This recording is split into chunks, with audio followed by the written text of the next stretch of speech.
Hello and welcome to Talking Hearthstone, the podcast where, we talk about Hearthstone. I'm Tito Santana. This is episode 13. Hello to all our favorite New Zealanders who live in Sydney.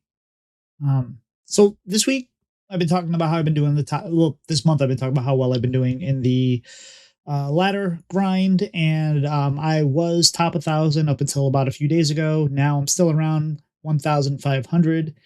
If you would ask me a month ago, would I have been thrilled to be in the top 2,000? I would have said absolutely. For the entire month, we still have about 10 days left. 30 days has, something like that.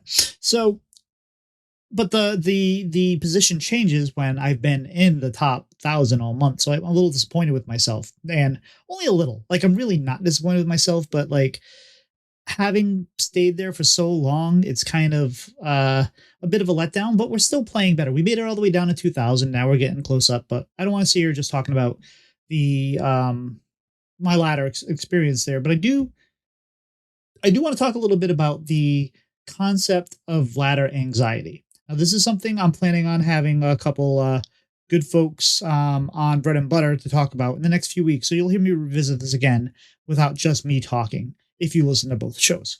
But I figured now it's a good time to talk about it because I know I'm feeling it right now, and I'm trying to process through it, and I'm trying to figure out, once again, because I've had anxiety before on the ladder, and I feel like I'm conquering it pretty well, but there's a process to it. So I know it's common for a lot of people to have ladder anxiety. So I figured it'd be a good topic for today to just talk about it, and just maybe give some ideas on ways you can kind of handle it and approach ladder in a way that can help you fight that ladder anxiety.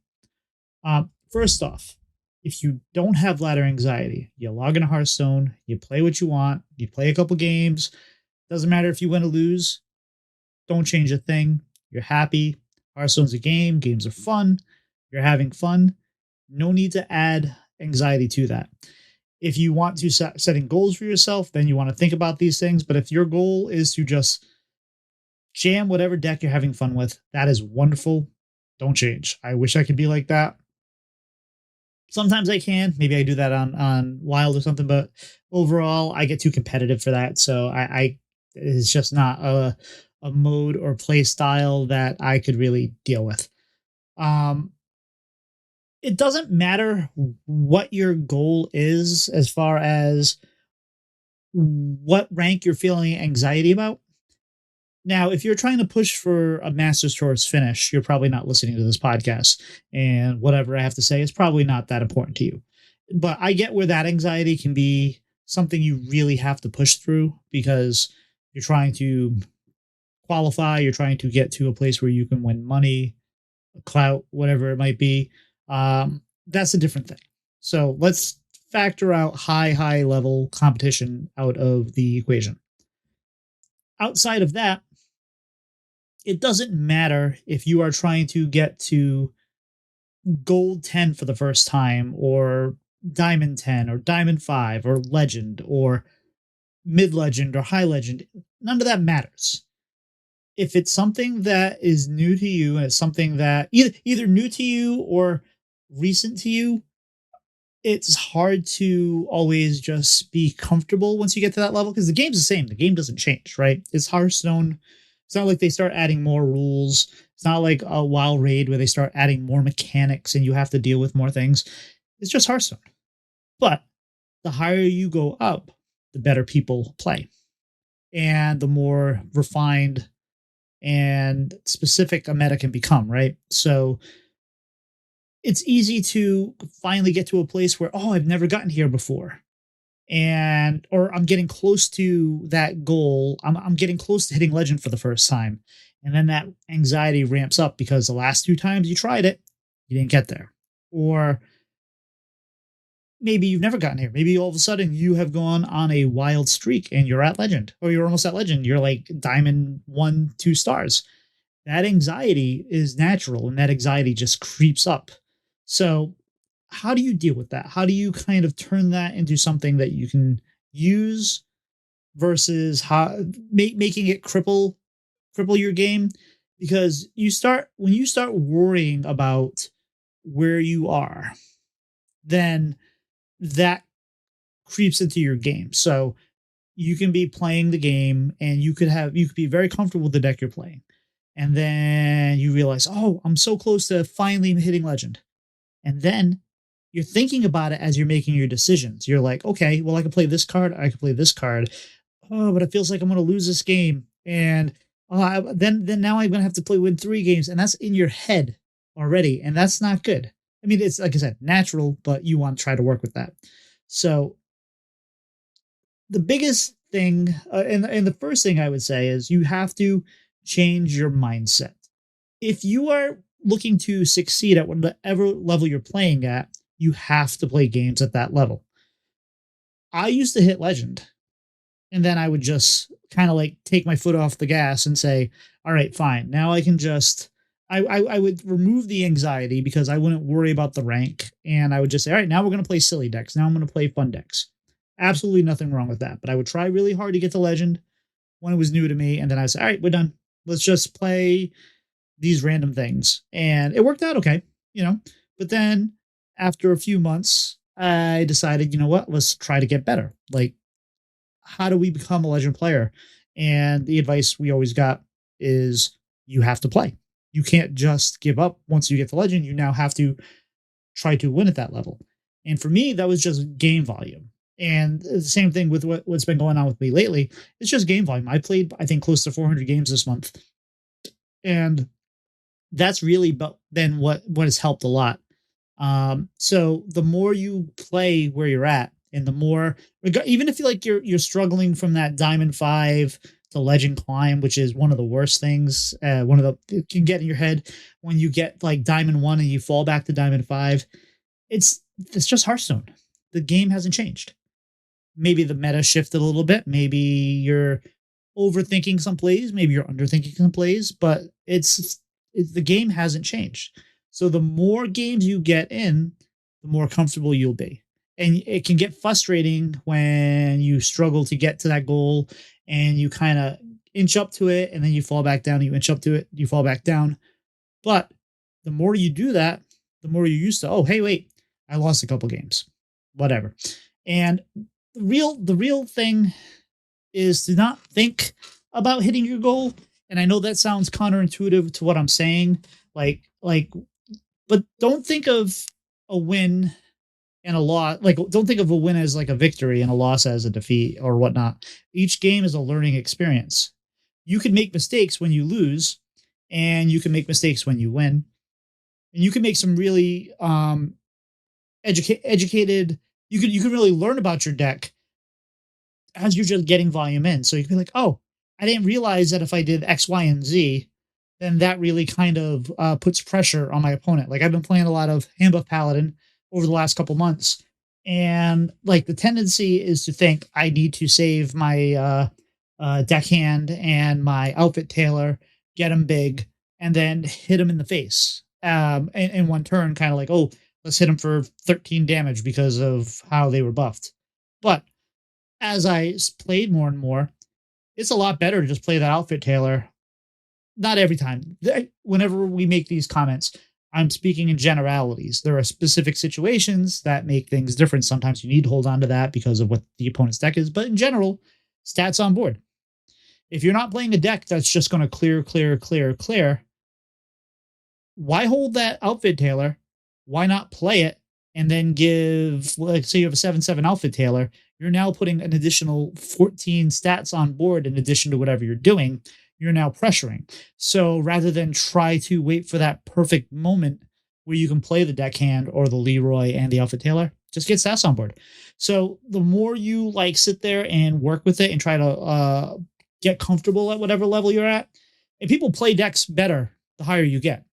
And people just play better because that's what people do at the levels you're getting to. So you need to be able to handle that if you're going to continue. And we've talked about it before, but then again, we are a podcast that's going to talk.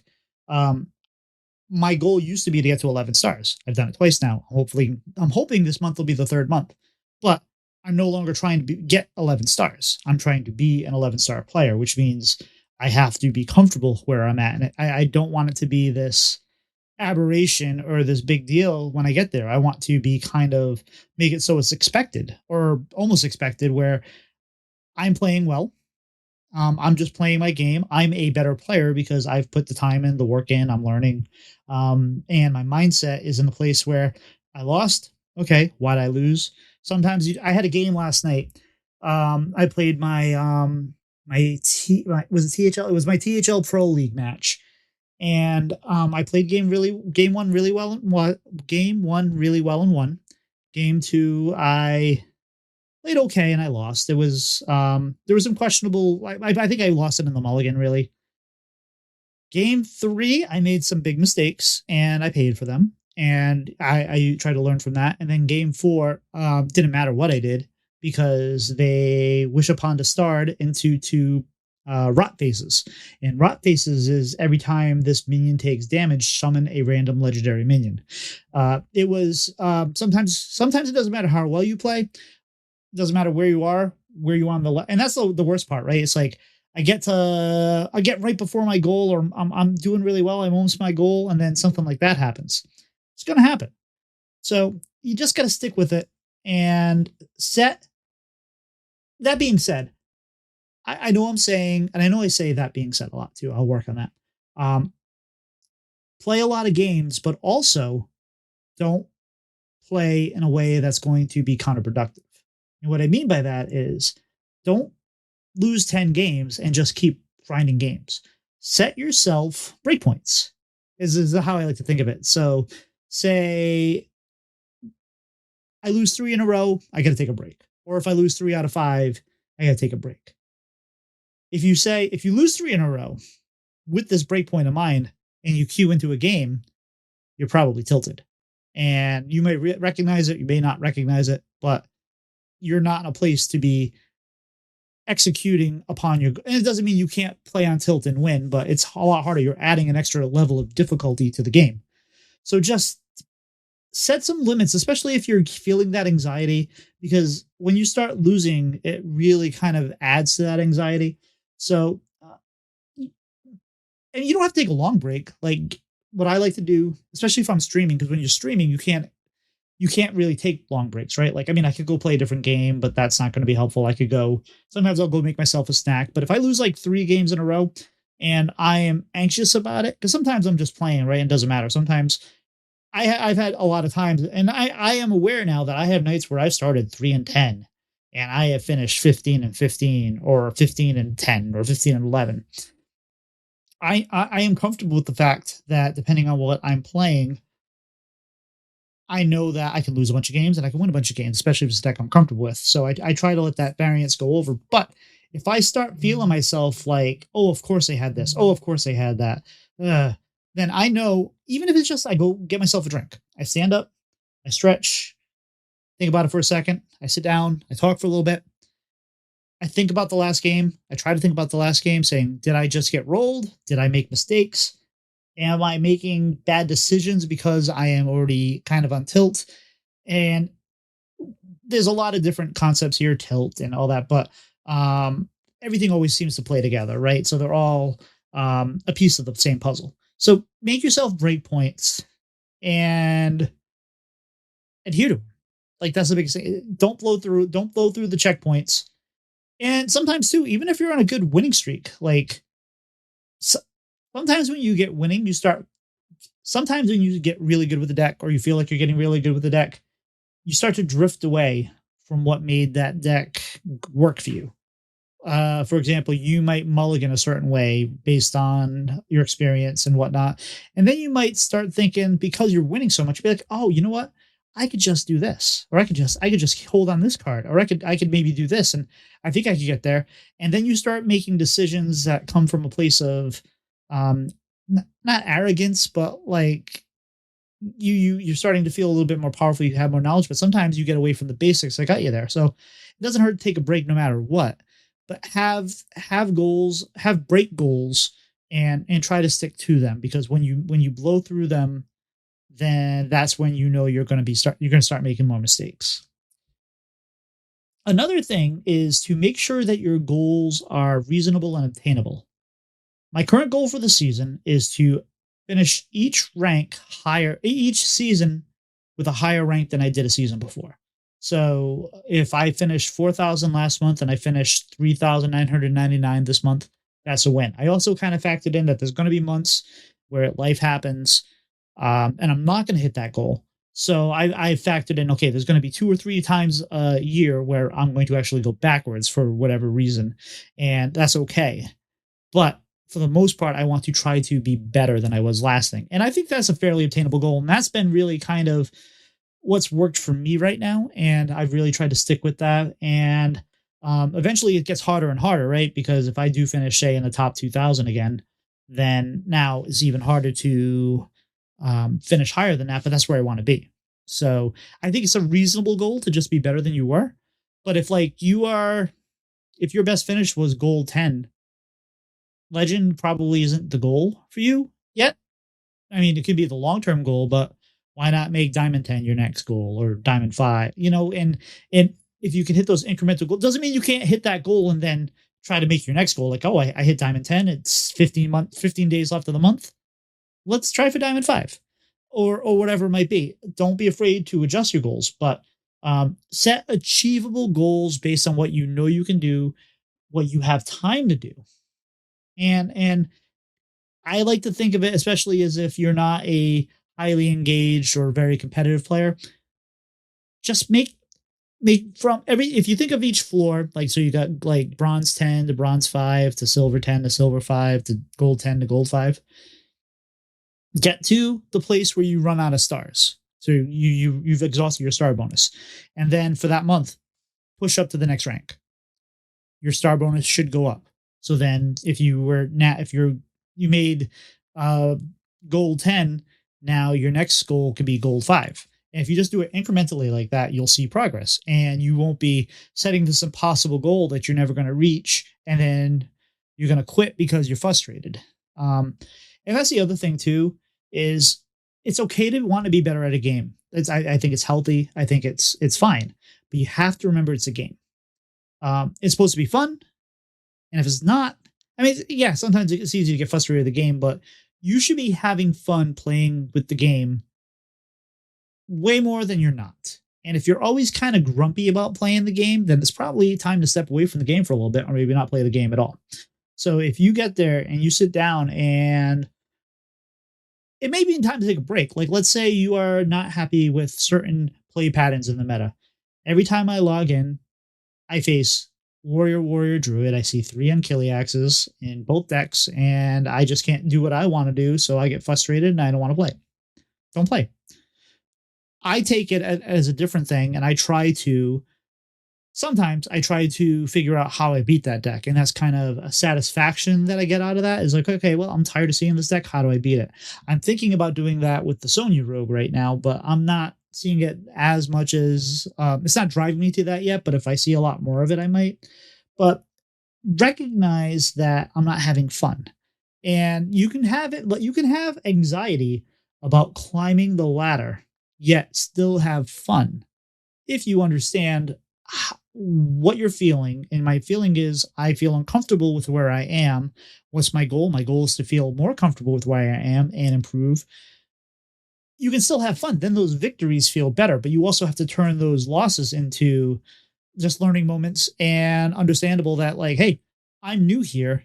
I'm going to lose. That's part of this. It doesn't matter where you are. Like, great Hearthstone players lose a lot. They win more than they lose mostly, but they still lose a lot. And what do they say? So a good analogy too is baseball. If you hit the baseball 2 out of 10 times, you're horrible, or you're barely a major leaguer. If you hit it 3 times out of 10 times, you're an all-star. And if you hit it 4 times out of 10 times, you are one of the best players of all time. So just small increments make a huge difference. So really just take your time, think about it, have easy goals, have breakpoints, and understand what you're trying to do, and understand that you need to perform at the level you're at in order to be ready to be where you're at. So I like to think of it as, like, right now, I like to think I'm punching above my weight, with the people I'm playing, but I haven't been knocked out. So maybe I do belong there. And you start to build up that confidence is okay, I've played X number of games here. I can do this. And then it's just a thing. And anxiety goes away. I'm going to continue to get anxiety myself, I'm sure, as I improve my rank and as I try to push for finishes and I start to see people that I know. I've yet to beat No Hands Gamer. I've only beat Pizza, I think, twice. People that I'm seeing all the time now, like I see them, and my anxiety is facing them but that's exactly what I've been working for. So the only way I'm going to beat them is play them and understand how to get better. So if it sounds insane, it's not. But if it does sound insane, we're talking about Insanity Warlock today. So I played a game. I played a few games of Insanity Warlock the last couple days. Of course, yesterday I spent the beginning half of my stream practicing Insanity Warlock, only for it to get banned, of course. But we played a little bit more today. We've been having some success. So I thought it was probably a good deck to talk about because even though there's not a ton of new cards, it's pretty available in the meta right now. So let's go ahead and take a look. So Insanity Warlock is basically what it was before. Your goal is to kill your opponent, obviously. You do that with a combination of chip damage and also some fatigue damage that you hit him on the back end with. It's got powerful clears. It's got a lot of powerful turns, but it's also dangerous in that you can really kind of tick your health down, and you have to do math. If you are not good at counting or at least estimating where you need to be, this can be a little bit of a difficult deck to play. I don't think it's a very complicated deck, but you have to think. Key cards, you have Crescendo, which Crescendo and Encroaching Insanity, what the deck's named after, I think are two very key cards of the deck. Encroaching Insanity is 3 mana. Both players take fatigue damage twice. So that builds up the amount of damage that you take as well as they take from these from the fatigue ticks. And Crescendo is take fatigue damage, deal that much damage to all enemies. So if you've taken 2 hits of Encroaching Insanity, you've taken 3 damage, and then when you play Crescendo, you will now take 3 more damage because your fatigue counter is at 3. Now, what's made this deck kind of stick around more and more powerful now is the Tidepool Pupil, which is a 1 mana 2/1 battle cry. If you've cast 3 spells while holding this, discover one of them. So you often are trying to get not necessarily Encroaching Insanity, because that's a dangerous card. You don't want to be casting 17 of them, but Crescendo is a card you're going to want to play over and over again, especially later on in the game. So being able to generate more of them with Tidepool Pupils is a big deal, and you definitely want to do that. You also have the concept of chip damage in this deck. You want to pressure by putting cards on the board. One of the new cards is Party Fiend, which is a nice 1 mana 1/1 battle cry summon 2 1/1 Fell Beast, deal 3 damage to your hero. This card is insane.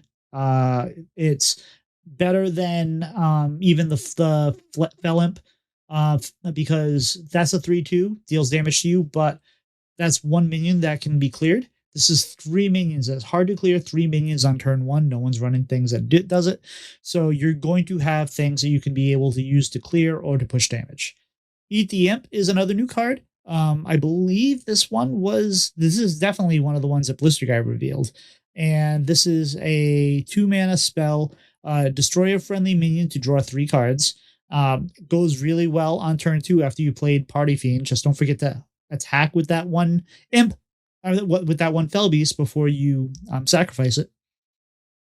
And then you have Baritone Imp and Crazed Conductor, which are both improved based on fatigue damage.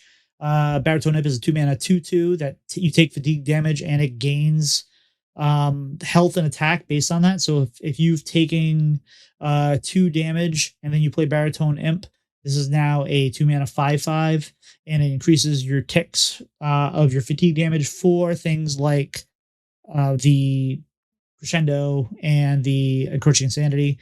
You also have Crazy Conductor, which will fill your board with 3/4 imps. Excuse me, 3/3 imps. That's a 3/4 himself. And then you have Popgar. Popgar is big in this deck. It's not a sludge deck, but what it does is it makes your crescendos not only 0, but they're fell spells. So what your fell spells with Popgar have lifesteal with them. So that can be a real big turn where instead of taking damage, you are healing damage. You also have cards like the Harp and the 1 mana 1/3 that makes it so you don't take damage on your turn. You also are running Symphony of Sins. But for the most part, you want to pressure the board early. You want to get chip damage in, and then you want to pretty much go over the top with your fatigue damage. All in all, not getting yourself to a point where they can just run a Leroy into you and kill you. So there's a delicate balance there. But enough talking about the deck. Let's go ahead and play with the deck. All right, let's go ahead and take a look at this game, see how we did.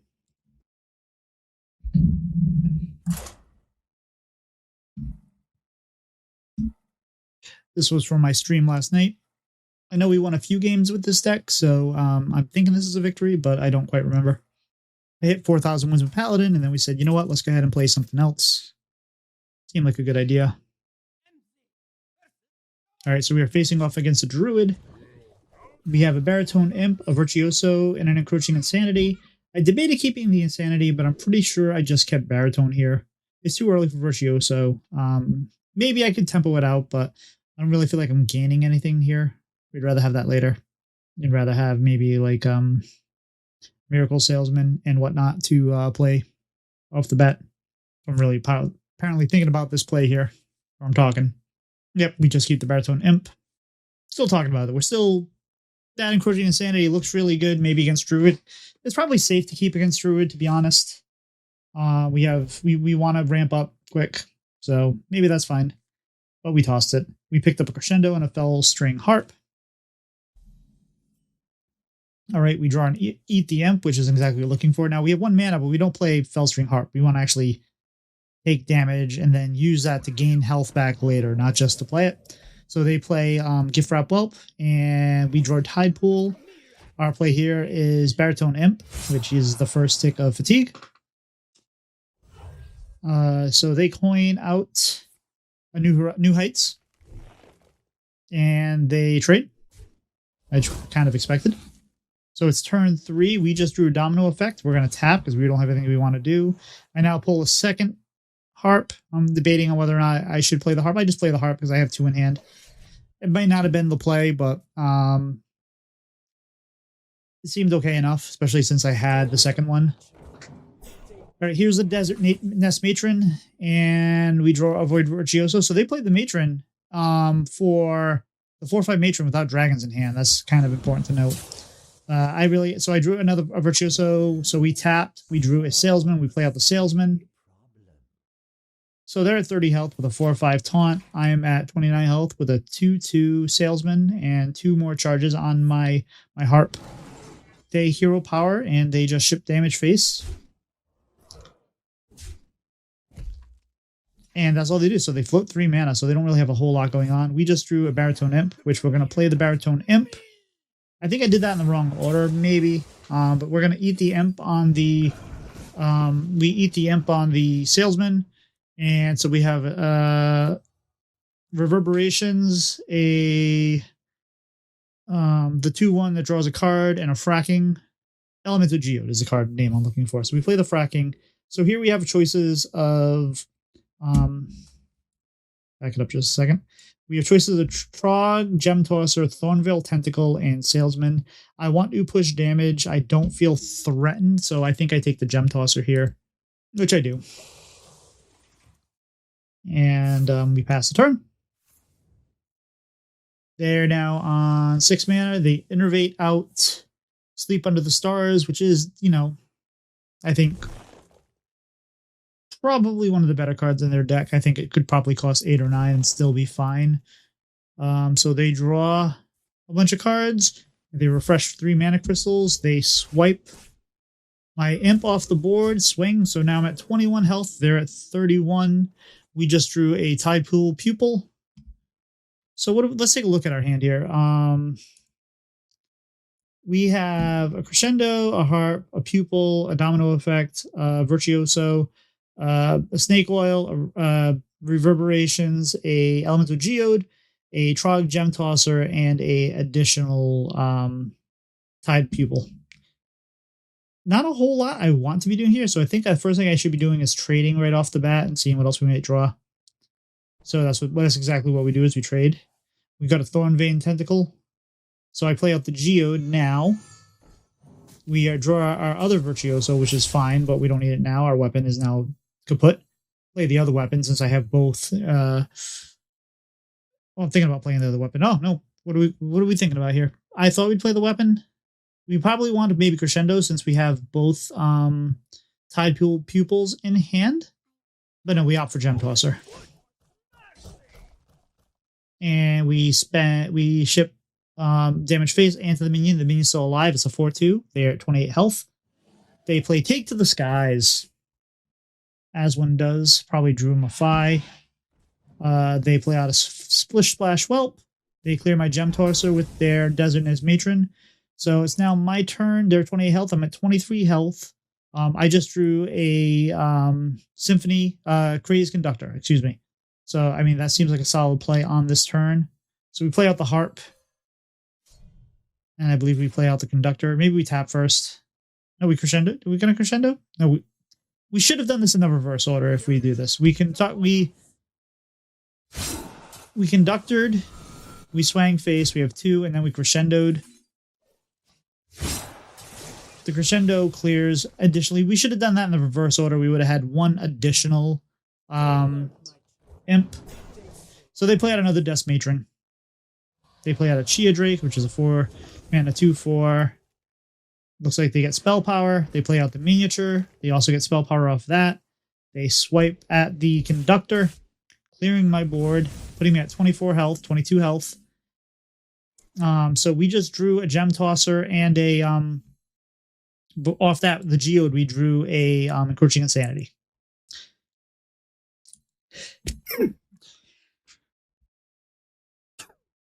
Excuse me with the sneeze there. So we have 1 tick of the weapon left. We're thinking about Encroaching Insanity here, but we have 2 Virtuosos.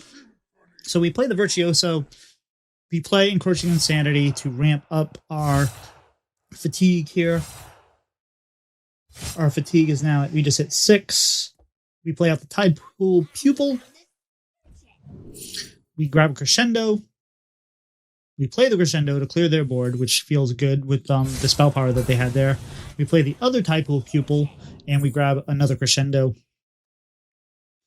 And we pass the turn. So they're at 12 health. We're at 22 health. They play A&R because they are on 10 mana. They refresh their mana crystals, giving them a 5/5 taunt. And then they play Phi the Setting Sun. And then they play Sleep on the Stars. They refresh 3 mana crystals, refresh 3 mana crystals, and refresh 3 mana crystals. They kill my Virtuoso with the Phi, and they play Ziliax, which is the duplicate one that has the Rush, Lifesteal, and Divine Shield. So they're at back to 28 health. We are at 22 health. They have 2 6/5s with Lifesteal. They have a 4/11 with Lifesteal. They have A&R, and they have a 5/5 with Taunt. We just drew a Fracking. So I believe we start off with the Fracking here. It's not looking great for us at this point. But we reverb the Phi, which maybe was okay. Because I'm thinking maybe we're going to clear it with the Gem Tosser or something like that. But we Fracking. We have our choices are Crazy Conductor, Crescendo, and Geode. I think there's no doubt we're taking the Crescendo here. So yes, we take the Crescendo. We Crescendo. And then we Gem Tosser. And that does a bunch of damage. They're at 11 health with no more board. We still have Phi on board. We still have the Gem Tosser, and we're at 24 health. They play Yogg Saron. And they take control of my Phi, which, is reverbed. But they take control of it. Their Yogg plays Fracking, which burns Puppet Master. And Marlin, which is, good for us long term. They clear my they clear my minion with theirs. They swing. So they have a Yogg on board. They're at 16 health.